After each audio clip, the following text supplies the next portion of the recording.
Assalamualaikum warahmatullahi wabarakatuh.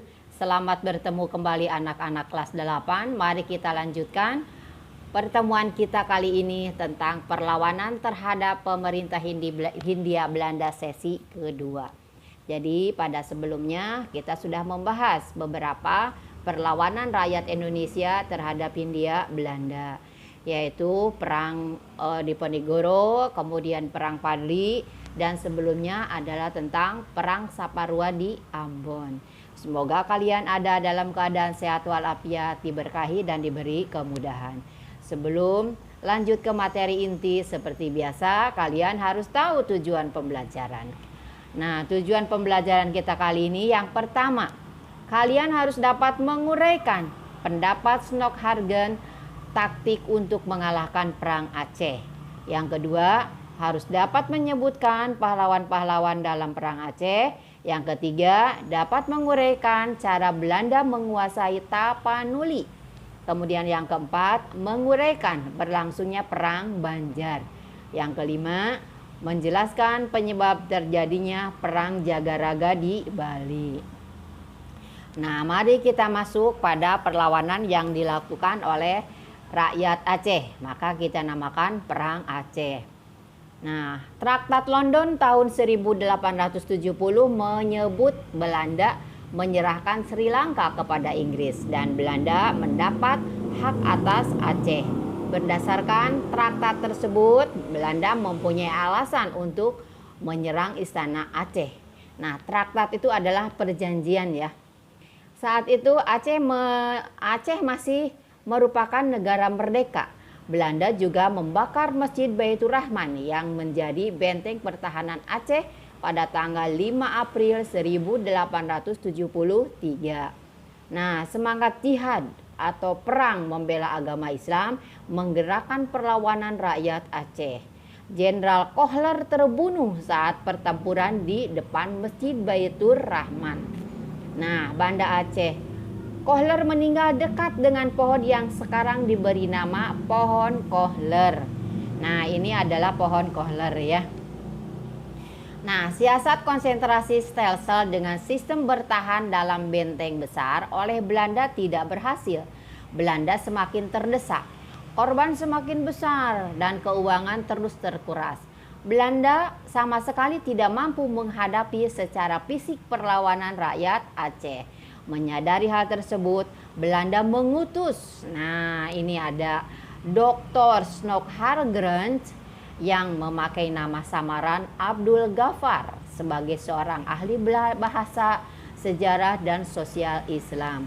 Ia dimintai masukan atau rekomendasi tentang cara-cara mengalahkan rakyat Aceh.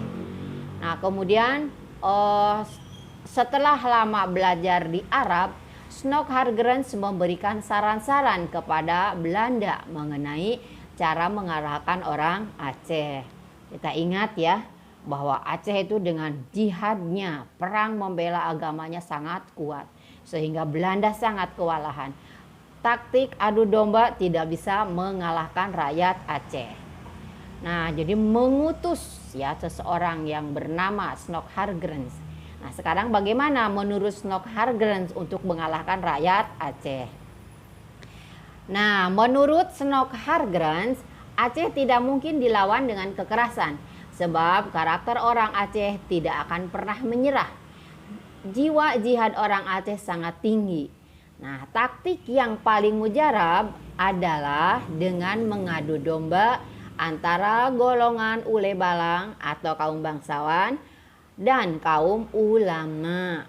Belanda menjanjikan kedudukan pada ule balang yang bersedia damai. Taktik ini berhasil. Banyak ule balang yang tertarik pada tawaran Belanda. Belanda memberikan tawaran kedudukan kepada para ule balang apabila kaum ulama dapat dikalahkan. Nah, ini adalah para tokoh dari rakyat Aceh. Sejak tahun 1898, kedudukan Aceh semakin terdesak. Banyak tokohnya yang gugur. Teku Umar gugur dalam pertempuran di Melaboh pada tahun 1899.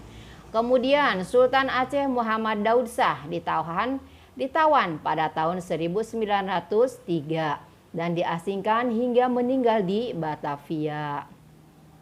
Kemudian yang berikutnya, Panglima Poli Muhammad Daud juga menyerah pada tahun 1903. Nah, kemudian Cut Nyak ini adalah tokoh pemimpin perempuan, istrinya dari Tengku Umar. Ditangkap pada tahun 1906. Kemudian diasingkan ke Sumedang. Nah, Sumedang itu adalah suatu kota di Jawa Barat. Pahlawan perempuan yang lainnya adalah Cut Mutia, gugur pada tahun 1910. Perlawanan Aceh pun terus menyusut hingga tahun 1917. Belanda masih melakukan pengejaran terhadap sisa-sisa perlawanan Aceh. Hingga tahun 1917, Belanda masih melakukan pengejaran terhadap sisa-sisa perlawanan Aceh. Kemudian Belanda mengumumkan berakhirnya Perang Aceh pada tahun 1904. Namun demikian, perlawanan sporadis rakyat Aceh masih berlangsung hingga tahun 1930-an.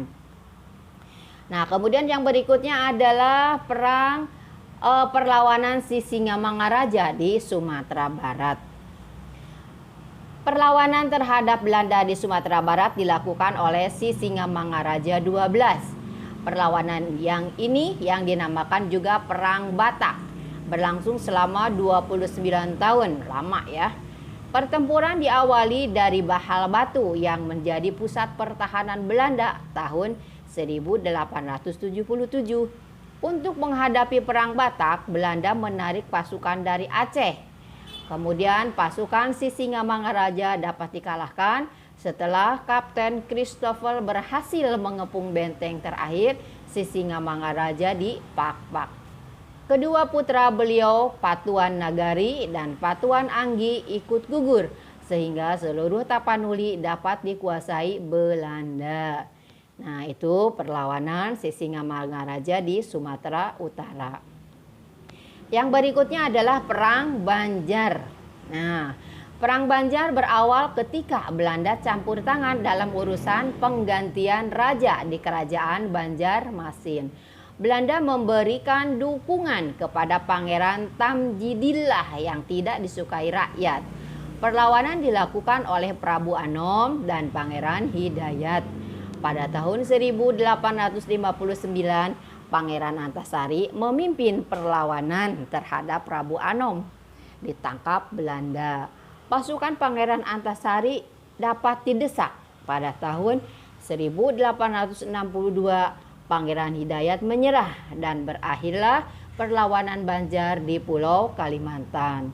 Perlawanan benar-benar dapat dipadamkan pada tahun 1905.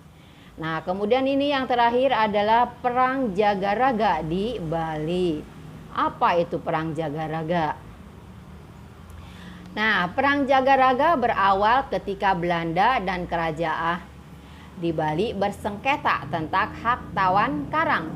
Hak tawan karang menyatakan bahwa setiap kapal yang kandas di perairan Bali menjadi hak penguasa di daerah tersebut. Pemerintah Belanda memprotes Raja Buleleng yang menyita 2 kapal milik Belanda. Raja Buleleng tidak menerima tuntutan Belanda untuk mengembalikan kedua kapalnya. Persengketaan ini menyebabkan Belanda melakukan serangan terhadap kerajaan Buleleng pada tahun 1846. Belanda berhasil menguasai kerajaan Buleleng, sementara Raja Buleleng menyingkir ke Jagaraga, dibantu oleh kerajaan Karangasem. Setelah berhasil merebut benteng Jagaraga, Belanda melanjutkan ekspedisi militer tahun 1849. 2 kerajaan Bali yaitu Gianyar dan Klungkung menjadi sasaran Belanda pada tahun 1906. Seluruh kerajaan di Bali pun jatuh ke Belanda setelah rakyat melakukan perang habis-habisan sampai mati yang dikenal dengan Perang Puputan Jagaraga. Itulah materi yang dapat Ibu sampaikan. Kita masuk pada sesi evaluasi. Jawab pertanyaan berikut ya, sesuai dengan tujuan pembelajaran. Nomor 1. Bagaimana pendapat Snok-Hargrens bagaimana pendapat Snok-Hargrens untuk mengalahkan perang Aceh? Yang kedua, sebutkan pahlawan-pahlawan dalam perang Aceh. Yang ketiga, bagaimana cara Belanda menguasai Tapanuli? Keempat, uraikan berlangsungnya perang Banjar.